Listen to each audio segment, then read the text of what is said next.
नमस्कार, देशोन्नतीमध्ये मी साक्षी आपलं स्वागत करते। आज नवरात्रीचा 7वा दिवस आणि नवरात्रीच्या 7व्या दिवसाची प्रमुख देवी म्हणजेच काल रात्री आहे। नवरात्रीतील सप्तमीची रात्र ही सिद्धींची रात्र असते। या दिवशी देवीची पूजा केल्याने रोगांचा नाश होतो आणि शत्रूंवर विजय प्राप्त होतो। अशा स्थितीत ग्रहांचे अडथळे आणि भय दूर करणाऱ्या देवीची नवरात्रीच्या 7व्या दिवशी पूजा करावी। शुंभ निशुंभ आणि रक्तबीजचा वध करण्यासाठी माता दुर्गेला काल रात्रीचे रूप धारण करावे लागले होते असे सांगितले जाते। काल रात्री देवीचे शरीर अंधारासारखे काळे आहे।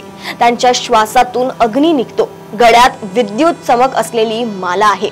आईचे केस मोठे आणि विखुरलेले आहेत। काल रात्री देवीचे 3 डोळे ब्रह्मांडा इतके मोठे आणि गोलाकार आहेत, ज्यातून विजेसारखे किरण बाहेर पडतात। उग्र स्वरूप असूनही शुभ फळ देणाऱ्या या देवीला शुभंकरी म्हणतात। ज्या लोकांना अज्ञात भीती, मानसिक तणाव राहतो अशा लोकांना काल रात्रीची पूजा करावी। तिची उपासना केल्याने भक्ताचे सर्व दुःख आणि अडथळे दूर होतात।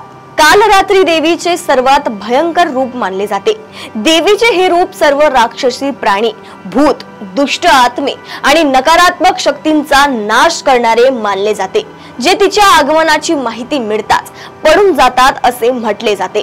देवी भागवत पुराणानुसार काल रात्री देवीचे पूजन केल्याने कोणत्याही गोष्टींची कमतरता जाणवत नाही, अकाल मृत्यूचे भय राहत नाही, मनोकामना पूर्णत्वास जातात। तसेच भाविकांच्या समस्या, अडचणी, कष्ट यांचे अतिशीघ्र देवी निवारण करते अशी मान्यता असल्याचे सांगितले जाते। देशोन्नतीच्या सर्व प्रेक्षकांना नवरात्रीच्या 7व्या दिवसाच्या हार्दिक शुभेच्छा।